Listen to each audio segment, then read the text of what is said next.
I'm presenting a SunShower Thai boomerang. It's a multi-phases, a work of art. And for this show, I'm presenting phase number 1, number 2, and number 4. And you can see phase number 4. That's like creating the new world order. And you can see we're casting about 200 maps. Like you can see on the table there. And here, it's stacking over here. And then with this performance at the National Art Center, we come up and we break the map. So if you look like closely at the map, it's like the world upside down. It's not the normal world. But if you can see like very closely to the map, it's the world upside down. So the concept of the work is it comes from the South China Sea incident. There are many countries in the South China Sea area. They are competing territory and sea. So I thought about how to talk about it in an artistic way, and still, like it's not become an activist, but on artistic level. So I thought about how when we were a child, we do measure things around us with our hands. And then, as a gesture, when you become a grown-up, you can move away by yourself. You don't need to rely on your parents. So it's like you break the tip of the finger and you move it across the room. And with that, you measure a longer distance. So I'm thinking about like country do the same thing. When they got power, they could claim longer distance. And in history, we got Britain, we got France, Dutch, German, and or like the Spain. So that history is a very kind of painful history, and it's now you can see it reflecting in the way China expanding. And in a way, they did a much nicer job actually, without killing people. So this project, talking about the measurement is not something scientific, but it could be a very objective thing, no subjective thing. It depends on your power, depends on your belief, and depends on your need. The position where you stand. Yes. So that's where the work started, and then I cast my hand in this gesture measurement, and you can see it here. This is the hand with the 5 fingertip got cut off, and that 5 fingertip, my goal is to bring it to 5 different continents in the ocean and drop it in there. So the video here you see is like dropping it into the Gulf of Bosnia, I think. No, Australia. No, the Gulf of Bosnia. And this one in Australia, in the Moreton Bay. So this is a journey back to Vietnam. But if you look at the fingertip here, it's right here. I already dropped 2 into the ocean in Europe and Australia. So now we have this one for America continent, and then that one for Antarctica, and the last one is for Africa, which I'm gonna do it in the next few years. So when you drop those fingertips into the ocean, that means you measure the whole world, and then you can make a map of the world upside down because you got the power, you own the world, and you break it. You break the old world order and creating a new one. So that's why we have phase number 1, 2 parts of phase number 2, and phase number 4. And then also in terms of the material that you use here, you say like here we're not just talking about the medium, video, and also the sculpture, but also the gold acrylic. This is clay. This is plaster. plaster, Mhm. and it's kind of where the wood structure here. It's also like kind of different stage of development. Right? You would have like this acrylic thing more associated to industrialization in gold, of course. Since a long time, I'm just like wondering the choice of material. It's like symbolically also representing the financial, like different kind of economic situation. I think the material reflecting, like I chose the bronze and I built it with a gold, like this one, because I'm thinking about the measurement instruments of the old days, or even now, they use gold as something precise and conducting heat and energy fast for that.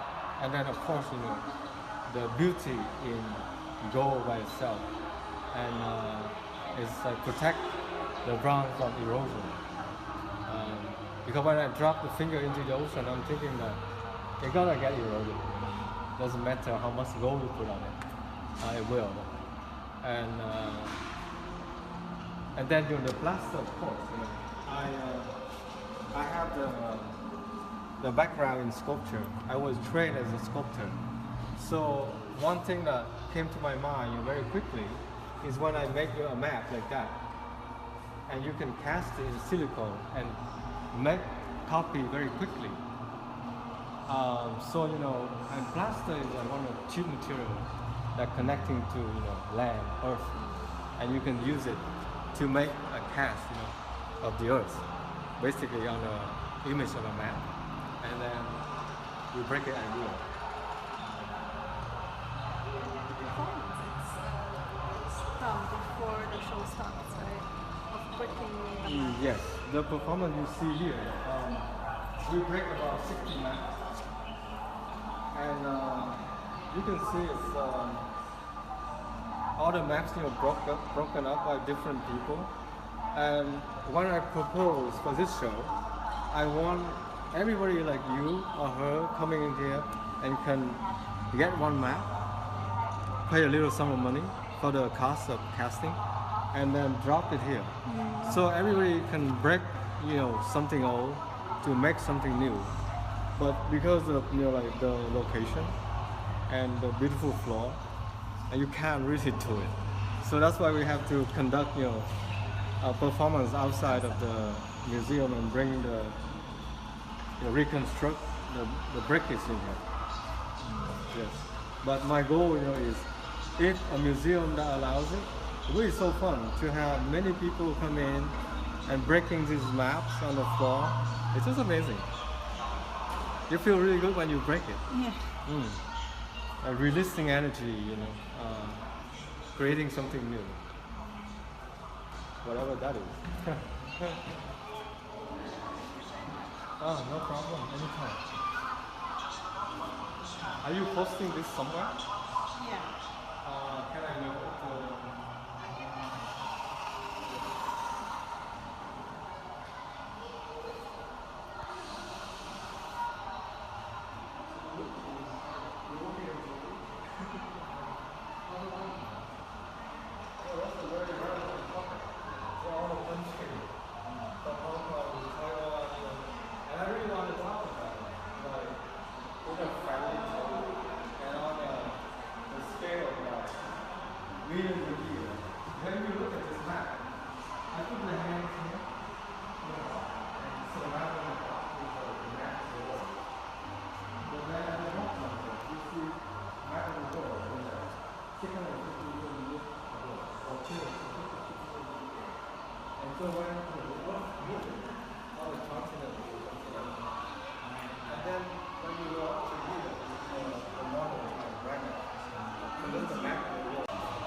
Rolling?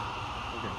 So the name of the work is Thai Boomerang, and it's the first phase called the real distances of things measured. And I think I like the tone of this title because it's like from a book of Proust, of Frost, right? Proust. The time, talking about time. And I thought So the distances are not real because it's all subjective. So you measure according to what you wish. And Thai Boomerang is the bigger title because I thought about how, like what we do now and what we do in the recent past affects our action. And it's like you throw, boomerang, you throw it, it comes back to you. Yes, yes. So now you throw an abstract Thai boomerang, and how it gonna come back to you is a very mysterious question. You don't know exactly how it's gonna go. And I think as a contemporary citizen of the earth, we try to make the best of our decision every day. But at the same time, I think a lot of time we kind of not having that power to do the right thing. Make sure that we are doing the right thing. Yes. Even if you're mature, but then there's certain consequences that basically, above your power. Good example could be, I heard that recently that when Hong Kong was being handed over to China, it's at the top, behind the Hong Kong people, right? So what can you do, really? And so it's just a thing, we cannot control. So yeah. Complicated. And it's complicated, yeah.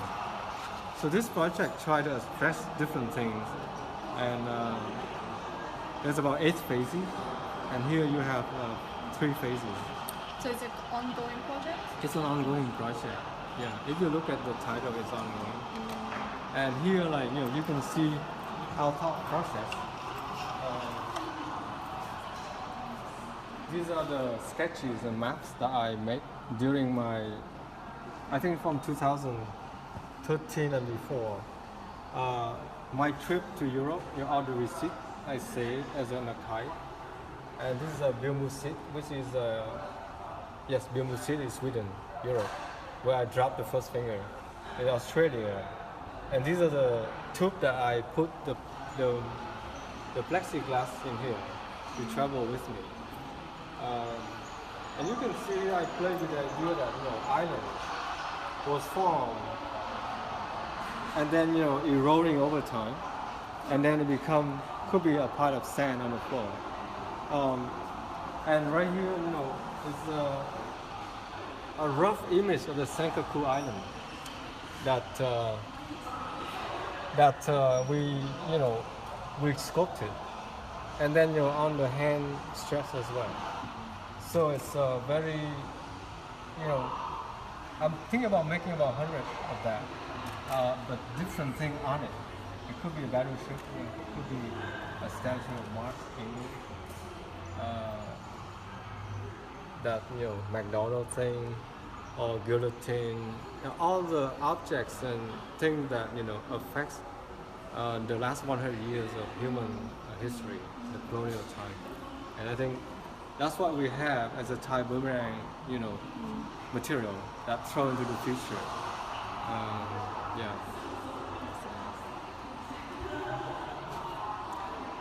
And this is the image of, I would say, when men's are being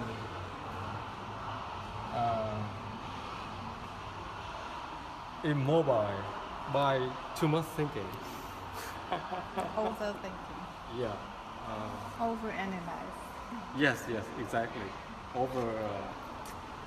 You can't stop thinking, and that's a very bad thing too. Right? Thank you so much. Yeah, thank you. Thanks for stopping by.